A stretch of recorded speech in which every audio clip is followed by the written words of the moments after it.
Bom, eu queria gravar esse vídeo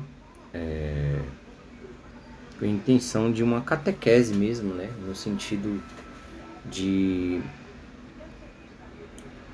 No sentido de. Da gente falar um pouco sobre essa passagem em Mateus 16, né? Que eu deixei pré-aberto aqui. Essa passagem ela diz muito sobre o que a gente está vivendo hoje, né?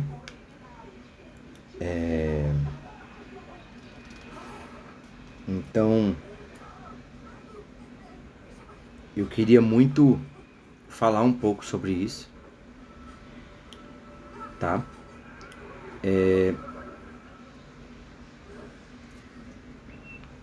E mostrar um pouco dos links que tem na Bíblia sobre os Antigos e o Novo Testamento, né? Então, baseado nessa passagem, vou abrir aqui em Mateus 16, a partir da profissão de fé e primado de Pedro ali, né? E eu gosto de provar esse sentido mesmo do primado de Pedro através da Sagrada Bíblia, né? Da Sagrada Escritura, né? Sabendo ali que a Bíblia ela não anda só, a Sagrada Escritura ela não anda sozinha, né? E sim junto com o magistério também e com a Sagrada Tradição. Então, a gente vai falar um pouco disso daqui, tá? Bom, começando aqui, quando Jesus, aqui começa falando, né? Chegando Jesus ao território de Cesareia de Filipe, perguntou aos discípulos: quem dizem os homens ser o filho do homem? Para a gente começar, é necessário a gente entender uma coisa aqui, né? Cesareia de Filipe antigamente era uma província, uma cidade, tá? Cujo nome não era esse, né? Antigamente o território de Cesareia de Filipe era chamado de território de Panis, né? Em homenagem, Pânia na verdade, em homenagem ao deus Panis, onde lá acontecia vários sacrifícios, né? E antigamente eles pegaram esse território, o pessoal de Roma, e mudaram ele para Cesareia de Filipe, em homenagem ao rei César da época, né? Então, o nome da cidade antigamente era a cidade de Pânia, tá? Conhecida muito pelo culto a esse deus pagão Panis, né? Que inclusive era um deus que assustava, entre aspas, as pessoas, e foi daí que surgiu a palavra pânico, né? Foi através desse deus aí. Então, antigamente existia um lugar onde eles faziam esse sacrifício a esse deus com animais, né? E oferecia sacrifício a esses animais a esse deus. E esse lugar também era considerado, chamado Porta de Hades, né? Então Jesus levou os discípulos até lá, e ele estava até lá, segundo a história, a tradição judaica, né? Então, da história mesmo, parte de história mesmo, né? Conta muito isso, né? Então Jesus estava de frente a esse lugar, né? Chamada Porta de Hades. Então ele perguntou aos discípulos ali: quem dizem os homens ser o filho do homem? O filho do homem, pessoal, era um título dado ao rei na época, né? O nome Davi era chamado de filho do homem, né? Salomão era chamado de filho do homem. O rei era filho do homem, né? E quando ele pergunta isso, ele pergunta para os seus discípulos com essa intenção de afirmar quem diz ser o filho do homem, o rei, né? Então, eles responderam. Alguns afirmam que é João Batista, outro que é Elias, profeta, né? Outro que é Jeremias. A gente vê aqui no livro de Mateus, ele cita muito o profeta Jeremias, porque ele gostava muito de Jeremias, né? O Mateus em si, ele cita muito no livro. No livro dele é muito citado esse profeta, ele faz muita alusão a esse profeta Jeremias. E continua, né? Um dos profetas. Então ele perguntou: e a vós, quem dizeis que eu sou? Simão respondendo, disse: tu és o Cristo, filho do Deus vivo. E aqui volta a mesma palavra, filho do homem, filho do Deus vivo. Tem o mesmo significado, tá? E quando ele volta ali, que ele chama de Cristo, Cristo vem do grego chamado Christos, né? E essa palavra grega, ela quer dizer ungido, é o mesmo Hamashia em hebraico, né? E Cristo seria esse ungido de Deus, né? Então Jesus respondeu: bem-aventurado Simão. Como a gente sabe, bem-aventurado é felizes, né? Filho de Jonas, porque não foi carne e sangue que te revelaram isso, e sim meu Pai que estás no céu, né? Interessante que quando ele fala ali, quando Pedro fala ali, ó, tu és o Cristo, o Filho do Deus vivo, a gente vai remeter ali também ao Salmo 2, né, que era muito lido naquela época.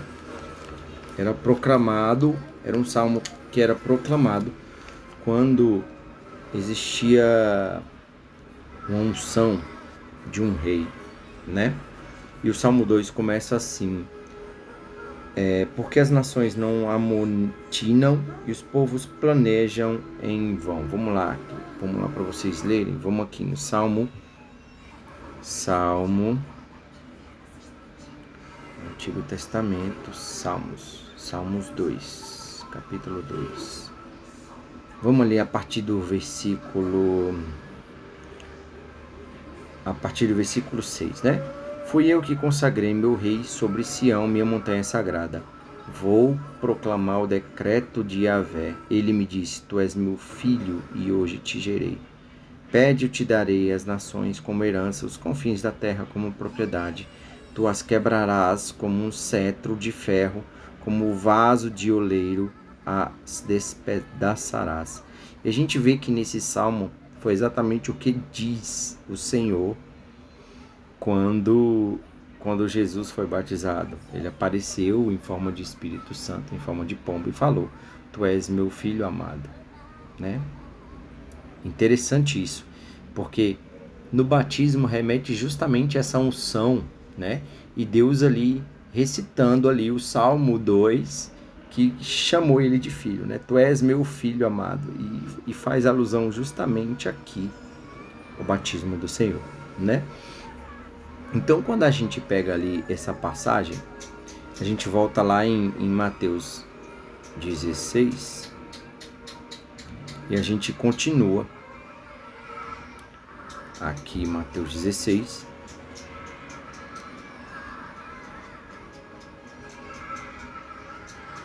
Ali no versículo 17 já, né? Bem-aventurado tu, Simão, filho de Jonas, porque não foi carne e sangue que te revelou isso.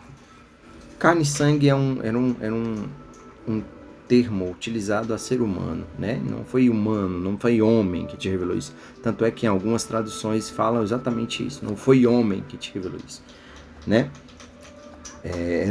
A tradução mais correta seria essa, carne ou sangue, porque era justamente assim que os judeus falavam quando se referiam a um ser humano, né? E sim, meu Pai que estás no céu. E também eu te digo, tu és Pedro, tá?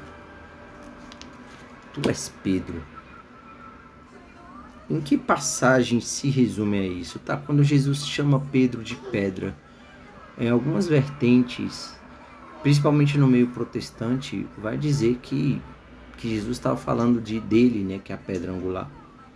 Mas se você for pegar ali em Isaías,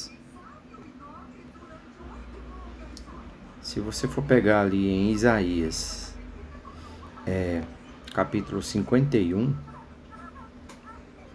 bem no início do capítulo 51, tá? Olha aqui, 51, capítulo 51, vai dizer, ó: ouvi-me, vós que estás à procura da justiça, vós que buscais Yahvé, olhai para a rocha da qual fostes talhados. para a cova de que fostes extraídos.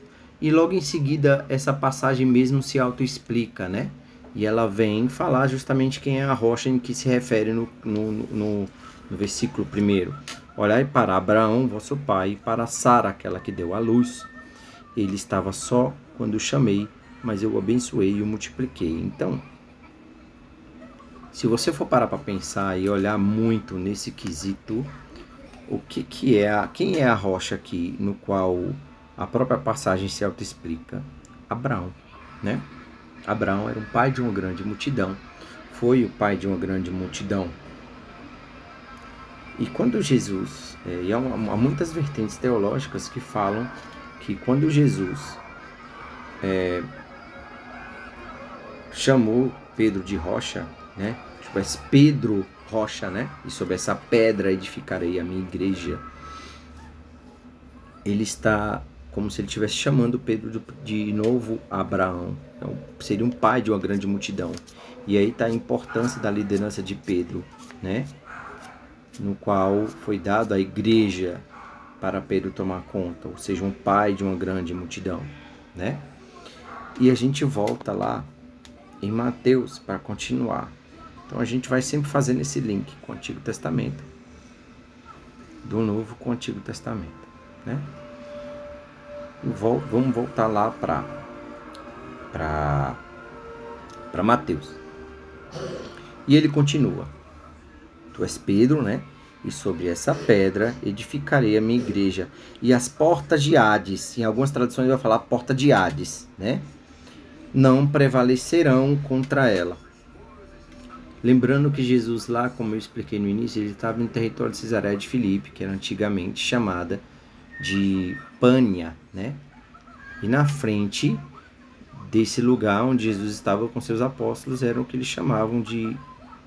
era uma caverna, né? Onde eles chamavam e acreditavam que era a porta de Hades. Então Jesus falou e apontou para esse lugar, né? A porta de Hades não prevalecerá contra ela. E veja bem essa parte aqui, ó. Eu te darei a chave do reino dos céus. Tudo o que ligares na terra será ligado nos céus, e tudo o que desligares na terra será desligado nos céus. Veja bem, te darei a chave do reino de quem? Do reino dos céus. Tudo o que desligares na terra será ligado nos céus, e tudo que desligares será desligado nos céus, né? Quando ele fala isso, ele está remetendo ali a Isaías também, olha só. Isaías, leitura do profeta Isaías, mais uma profecia se cumprindo ali com Jesus, né? Isaías 22, vamos lá? Isaías 22. Lá no seu versículo, a partir do versículo... a partir do versículo 20, tá? Não, versículo 19 ali. E se você for pegar antes, você vai ver aqui se você for pegar ali um pouco antes, você vai ver que a casa de Davi era a Sóbina que ele dava, lá no versículo 15. A partir do versículo 15, mais ou menos, aqui, ó. Que ele vai dizer que Sóbina era assim diante do Senhor, e Yahvé dos exércitos vai procurar esse intendente, a Sóbina, intendente do palácio, disse. Sóbina era o antigo guarda do posto da casa do reino de Davi, né? Da casa de Davi. E lá no versículo 19 vai falar assim, ó: afastei do teu cargo, removerei o teu posto. Naquele mesmo dia derramarei o meu servo, ele assim, filho de Eusias. E ele continua: vesti-lo-ei com uma túnica, cingi-lo-ei com teu cinto, porei nas suas mãos as tuas funções, e ele será um pai para os habitantes de Jerusalém, na casa de Judá. Ainda continua: porei sobre os teus ombros a chave da casa de Davi. Jesus era descendente de quem? De Davi, né? Só que lá Jesus fala que dará a chave a Pedro, mas a chave do reino dos céus, no qual ele é o rei, né? Então, aqui em Isaías 22, ele dá a chave da casa de Davi a ele assim. E ele continua, quando ele abrir, ninguém fechará, e quando ele fechar, ninguém abrirá. Olha que legal. Ele está dando completa autoridade a ele assim para a casa de Davi. E veja o que Jesus fala lá no... E veja o que Jesus fala lá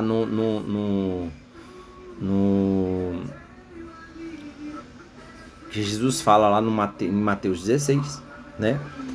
Que te darei a chave do reino dos céus, né? E tudo que desligares na terra será desligado nos céus, e tudo que ligares na terra será ligado nos céus. E exatamente aqui onde Jesus faz essa volta. É mais uma profecia de Isaías se cumprindo, né? Deu a ele assim a chave da casa de Davi, quando ele abrir, ninguém fechará, e quando ele fechar, ninguém abrirá. Olha que interessante isso, né? Fazendo essas voltas e toda essa na Sagrada Escritura do Antigo Testamento, essa alusão ao Antigo Testamento, né? E lá com o livro de Mateus 16, né? Versículo, essa parte é o versículo 19 e o 20, ele conclui dizendo: em seguida, proibiu severamente aos discípulos de falarem a alguém que ele era o Cristo. Interessante é que, como é que a gente prova o primado de Pedro? Além dessas sagradas escrituras que eu citei, o interessante é justamente no versículo, no Evangelho de São Lucas, ó. Vamos lá, algumas passagens elas se completam, tá? Capítulo 22, Lucas capítulo 22, a partir do versículo 24, ó. Houve também uma discussão entre eles, qual seria o maior? Jesus lhes disse: os reis das nações as dominavam, e os que tiranizavam são chamados benfeitores. Quanto a vós, não deverá ser assim, pelo contrário, o maior dentre vós torna-se como o mais jovem, e o que governa como aquele que serve. Pois qual é o maior? O que está à mesa ou aquele que serve? Não é o que está à mesa. Eu, porém, estou no meio de vós como aquele que serve. Então ele fala assim do maior aqui nessa passagem, né? Aqui ele já fala. E ele continua ali no versículo 31. Olha só que interessante, o versículo 31, ó. Simão, Simão, eis que Satanás pediu insistentemente para vos peneirar como trigo. Então, Satanás estava querendo a alma dos apóstolos. E Cristo continua: eu, porém, orei por ti, a fim de que tua fé não desfaleça. Quando, porém, te converteres, confirma teus irmãos. Olha o que Cristo fala com Pedro aqui. Mais uma passagem que Cristo pede a Pedro para apacentar as ovelhas, né? Olha lá, ó, confirma teus irmãos, ou seja, guia teus irmãos. Disse o Senhor: eu estou pronto para ir contigo na prisão, à morte. Porém, ele replicou: Pedro, te digo, o galo não cantará hoje sem que por 3 vezes tenha negado a conhecer-me. Então, Jesus afirma que orou por Pedro para que a fé dele, para que a confiança dele não desfalecesse, não esmurecesse, não caísse, para que a fé dele se mantenhasse viva, a fim de que ele confirmasse os teus irmãos. Olha que interessante, mais uma prova aqui de que Cristo pede e dá essa liderança a Pedro para apacentar suas ovelhas, né? E então, lá no capítulo de João também vai dizer mais coisas, ó. João 21.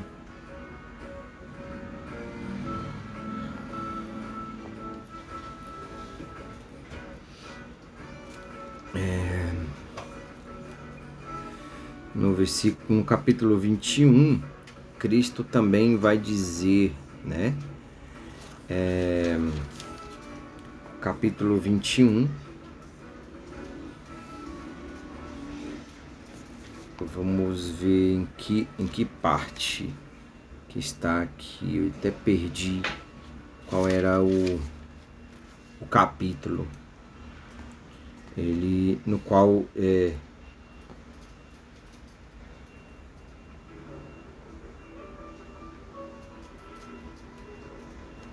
no versículo 15, tá? Vamos pegar aqui, a partir do versículo 15. A partir do versículo 12, ele vim de comer, nenhum dos discípulos ousava perguntar-lhes: quem és tu? Pois sabiam que era o Senhor. Jesus, aproximando, tomou o pão e distribuiu entre eles, e faz o mesmo com o peixe. Foi essa a terceira vez que Jesus se manifestou aos discípulos, depois de ressuscitados dos mortos. Depois de comer, Jesus disse a Simão: Simão, filho de João, tu me amas mais do que estes? E ele correspondeu: sim, Senhor, tu sabes que eu te amo. Jesus disse: apacenta meus cordeiros. Pela segunda vez, Simão, filho de João, tu me amas? Sim, Senhor, disse ele. Tu sabes que eu te amo. Disse-lhe Jesus: apacenta minhas ovelhas. E lá no versículo 17, pela terceira vez ele disse: Simão, filho de João, tu me amas? Entristeceu-se Pedro, porque pela terceira vez perguntaram: tu me amas? Ele disse: sim, Senhor, tu sabes tudo, tu sabes que eu te amo. Então Jesus disse: apacenta minhas ovelhas. Em verdade eu te digo, quando era jovem tu te cingias e andava por onde querias. Quando foste velhos, estenderá as mãos e o outro te cingirá, te conduzirá onde não queres. Disse isso para indicar com que espécie de morte Pedro daria a glória de Deus. Tendo falado assim, disse: segue-me. E aqui é mais uma vez Cristo falando a ele, né? Apacenta minhas ovelhas. E desde dessa época que a igreja nunca, como disse Jesus lá no capítulo 16 de Pedro, as portas do inferno nunca prevalecerão contra ela, né? Até então a igreja nunca prevaleceu, as portas do inferno nunca prevaleceu na igreja. E a partir de então, sempre houve sucessões apostólicas, sucessão do primado de Pedro, né? Então, o segundo Papa foi São Lino, né? O quarto Papa foi São Clemente, que também é citado na Sagrada Escritura. E por aí vai. Então nós temos muitas provas aqui na Sagrada Escritura